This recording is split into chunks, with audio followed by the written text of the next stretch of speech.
Mercurio presenta. Biología pre San Marcos. Capítulo 2. Virus. 1. Características. Los virus son complejos supramoleculares infecciosos, cuya principal propiedad ser parásitos intracelulares obligados, es decir, no pueden realizar función alguna fuera de la célula que los hospede. El genoma del virus puede ser ADN o ARN, pero nunca ambos en la misma partícula.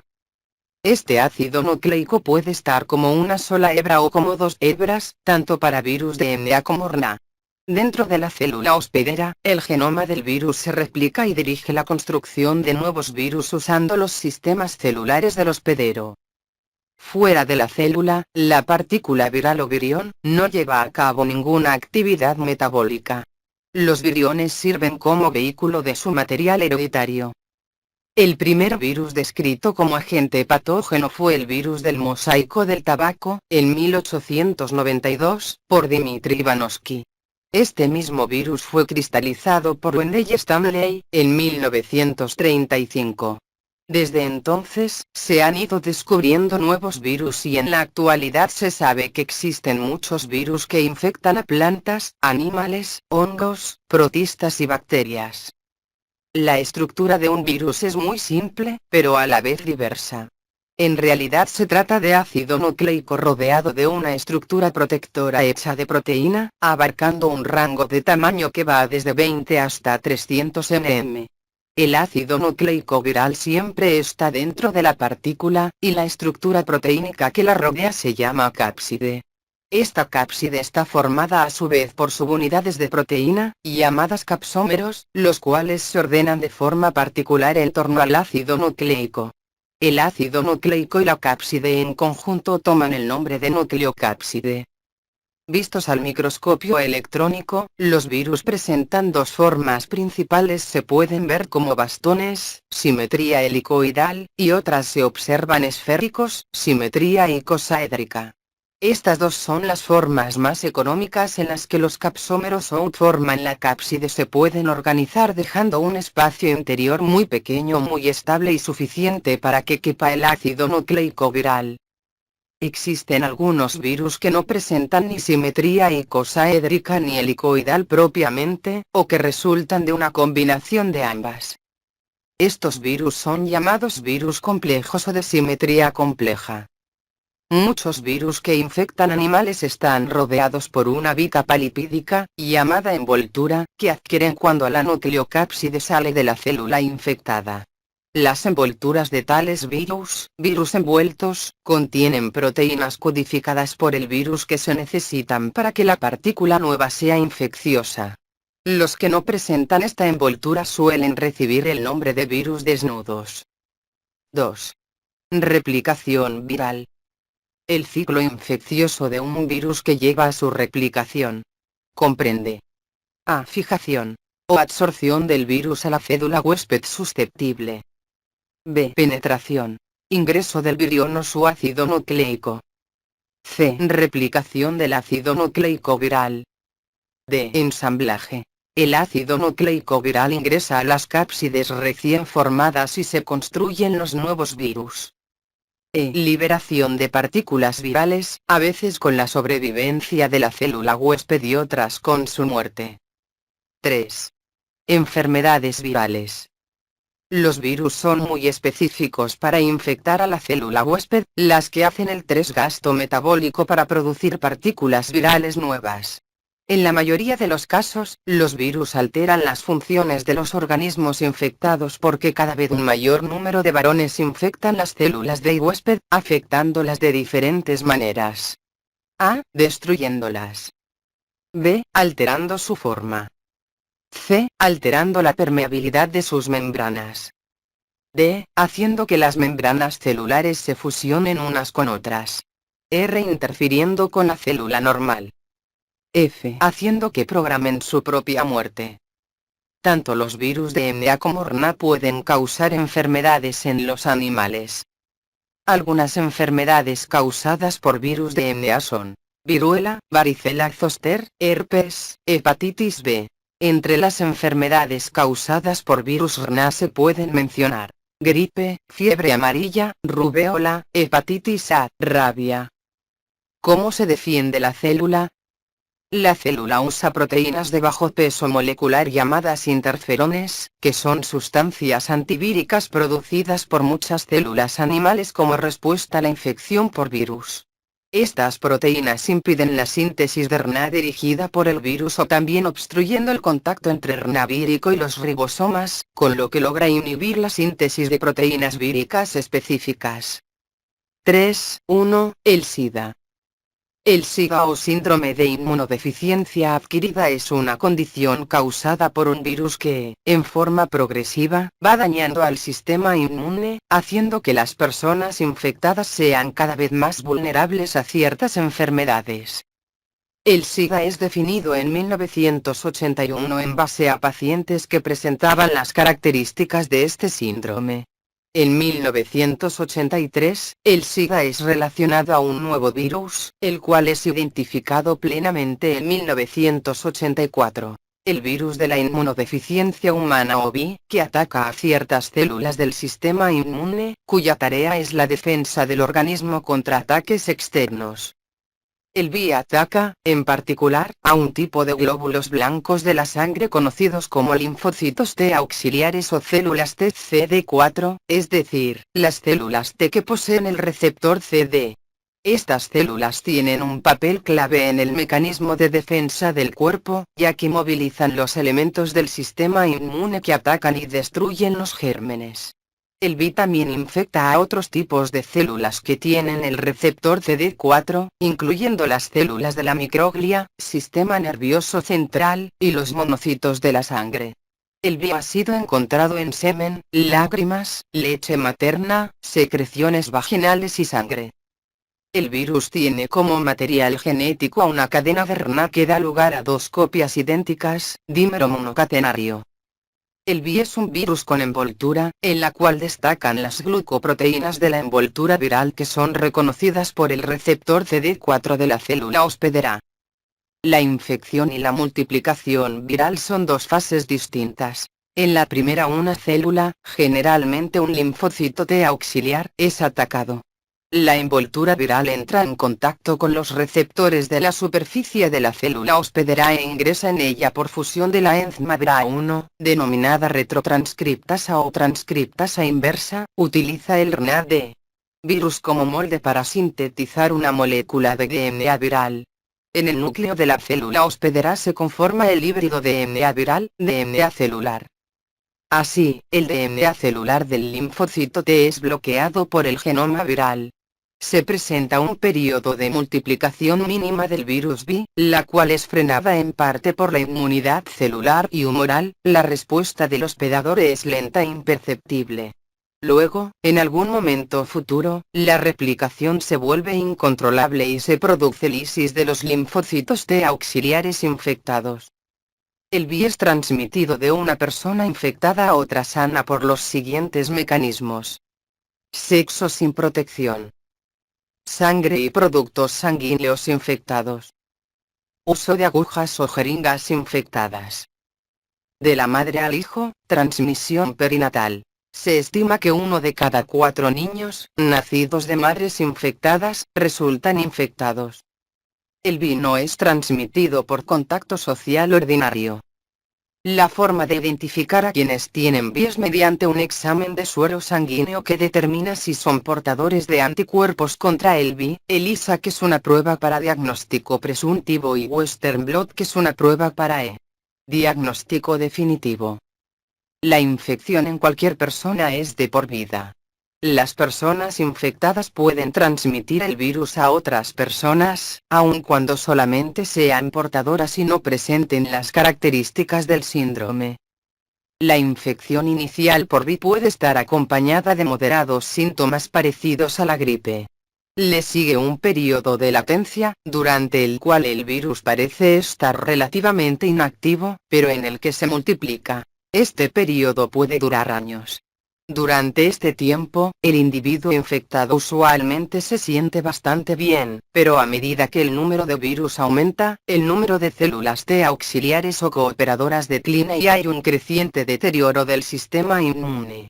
el organismo es cada vez más vulnerable a infecciones que normalmente no afectan a quienes tienen su sistema inmune sano. Según últimos datos, el 50% de las personas HIV positivas llegan a la etapa final o SIDA, luego de 10 a 12 años. El curso de la enfermedad varía considerablemente de un individuo a otro. 4. Teoría celular. La teoría celular sostiene que la célula es la unidad fundamental, tanto de estructura como de función de toda materia viva. Es una de las teorías unificadoras más importantes de la biología. Schleiden y Schwann, en 1839, formularon lo siguiente: los cuerpos de todas las plantas y animales están formados de células. Virchow en 1858 acotó: solo pueden aparecer nuevas células por división de las preexistentes. El corolario de este postulado, o sea, que todas las células que viven actualmente se remontan a los tiempos más antiguos, fue señalado por Weismann, alrededor de 1880. Todas las células presentan ciertas características químicas en común, tales como tener proteínas, ácidos nucleicos, lípidos y polisacáridos. Existen dos planes básicos de arquitectura celular, los cuales difieren uno de otro en muchos aspectos fundamentales. Esos dos tipos de células son los procariotas y los eucariotas. 5. Célula procariótica. Las células procariotas carecen de membrana nuclear y su material hereditario está contenido en una sola molécula de DNA desnuda libre de proteínas. Los únicos organismos procarióticos que se conocen son las bacterias y las cianobacterias, denominadas antes algas azul verdosas. Todos los demás organismos son eucariotas. 5.1. Tamaño. Las bacterias son seres unicelulares microscópicos cuyo tamaño varía de 1 a 10 micrómetros de largo por 0,5 a 2 micrómetros de ancho. 5.2. Forma y agrupaciones. Las células bacterianas son esféricas, abastonadas, cilíndricas o espiraladas. Las células esféricas se denominan cocos y presentan un ordenamiento en cadenas, estreptococos, cuando el plano de división celular es uno solo. En racimos, estafilococos, cuando el plano de división es en dos sentidos. Y en parejas, diplococos. Las células cilíndricas y abastonadas se denominan bacilos y en algunas especies presentan un ordenamiento en pares, diplobacilos, o en cadenas, estreptobacilos. Las células espiraladas se denominan espirilos y se presentan predominantemente en forma individual. Las formas espiraladas incompletas se denominan vibriones, bacterias en forma de coma. 5.3. Estructura y función. Pared celular. La pared celular bacteriana es una estructura rígida y resistente, responsable de la forma de la célula bacteriana. Se distinguen dos tipos de pared, el denominado tipo gram positivo y el gram negativo. En ambos casos la pared está constituida por una capa basal rígida formada por peptidoglucano. En los gram positivos el peptidoglucano es muy grueso y a él se asocian proteínas. En los gram negativos, en cambio, el peptidoglucano es delgado y sobre él existe otra capa de lípidos asociados a polisacáridos y proteínas. Membrana celular. La membrana celular es una bicapa lipoproteica y presenta unos repliegues internos que se denominan mesosomas, los que aumentan la superficie de la membrana. Sirven de punto de unión al DNA bacteriano y poseen una serie de sistemas enzimáticos relacionados a la síntesis de compuestos y la respiración. Citoplasma. El denso citoplasma de las bacterias contiene cuerpos de inclusión compuestos de polifosfatos, lípidos, glucógeno o almidón y algunas veces azufre, pero carece de mitocondrias y de retículo endoplasmático, así como de otras organelas membranosas propias de las células eucarióticas. Otros elementos importantes de las células bacterianas son los ribosomas, los cuales son más pequeños y ligeros que los de los eucariotes. Región nuclear, nucleoide. Las bacterias no poseen un verdadero núcleo como los eucariotas. El material genético de las bacterias está conformado por un DNA circular de doble hebra, desprovisto de proteínas. Estructuras variables. Algunas bacterias poseen otras estructuras, además de las indicadas, tales como cápsula. Ciertas bacterias están provistas de una cápsula viscosa externa formada principalmente por polisacáridos. Esta cápsula constituye una capa protectora adicional a la pared celular. Flagelos. Los flagelos le sirven como medios de locomoción. Son apéndices muy delgados que salen a través de la pared celular y se originan debajo de la membrana celular. Piliofimbrias. Muchas bacterias tienen apéndices filamentosos que no son flagelos.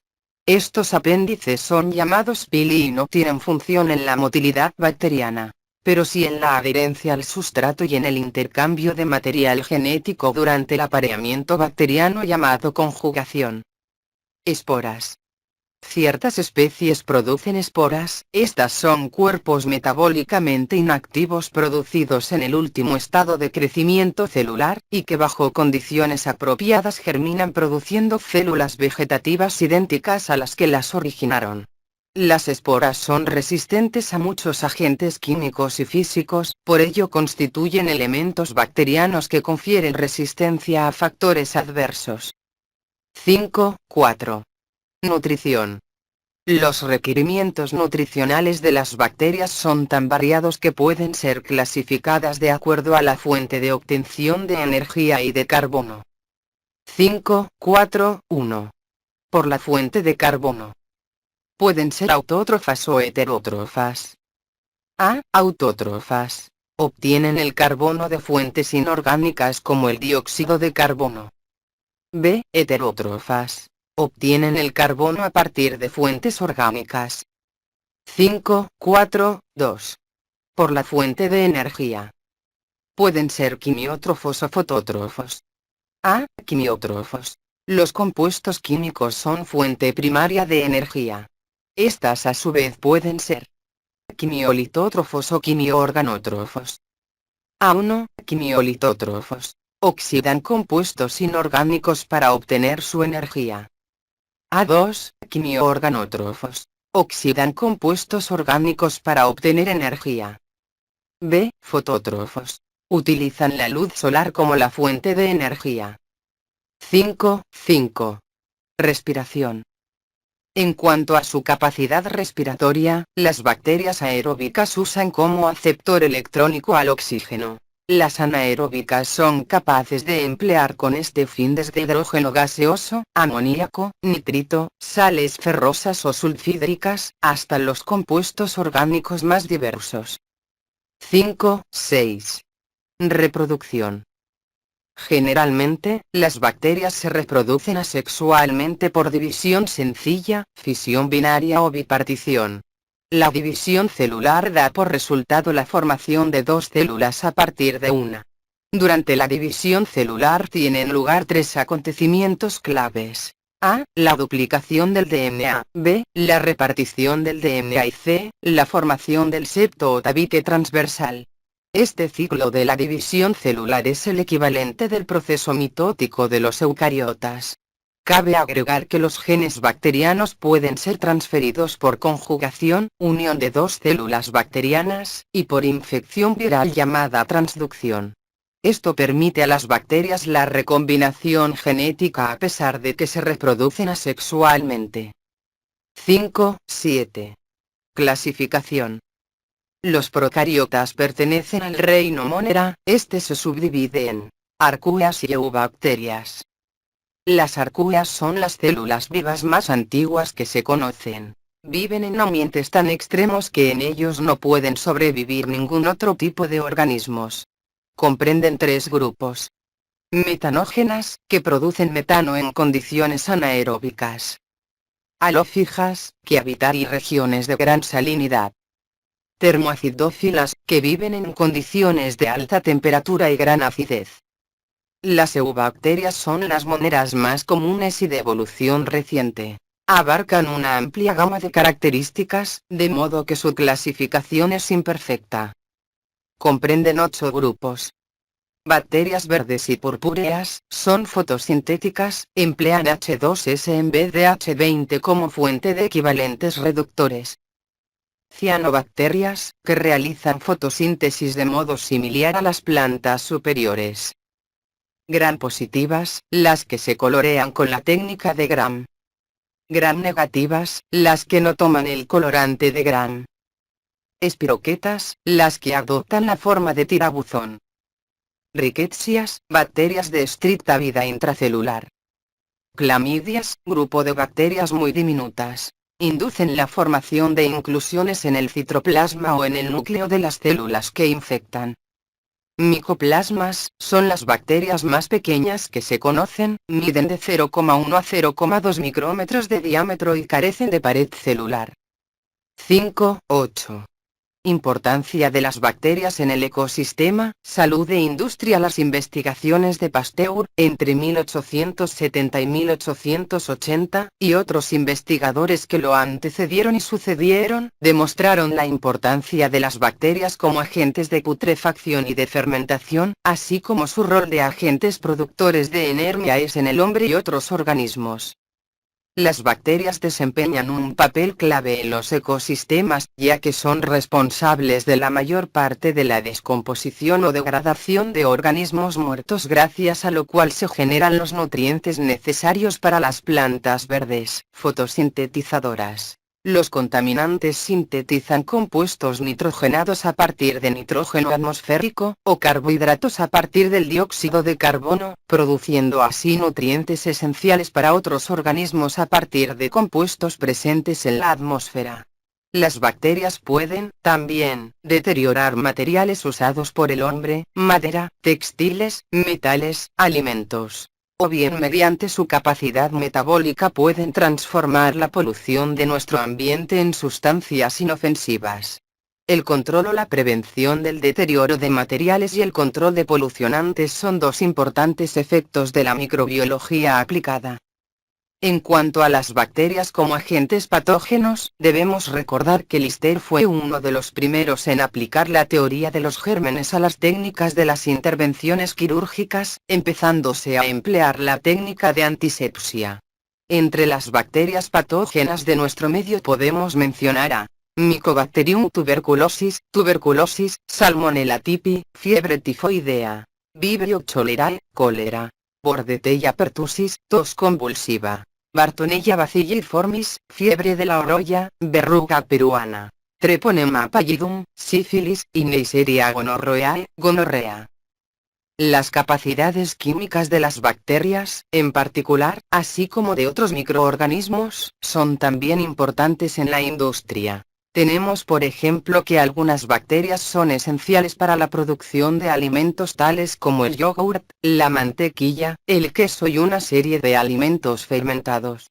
Drogas tales como streptomicina y otros antibióticos son productos de síntesis bacterianas.